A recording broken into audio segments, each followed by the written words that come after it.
Code number 2 referee মায়া মন্ডল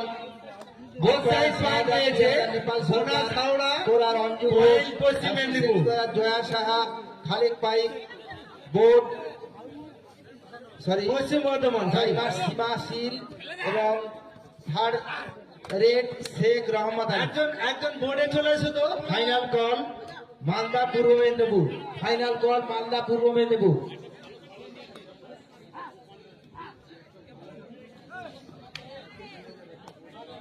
একবারই change করবি দাঁড়া।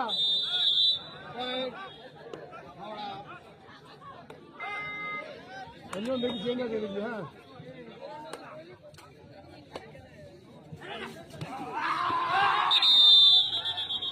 Hello, code number 2 final call Malda এবং পূর্ব মেদিনীপুর দুই টিমকে মাঠে নামার জন্য বলা হচ্ছে।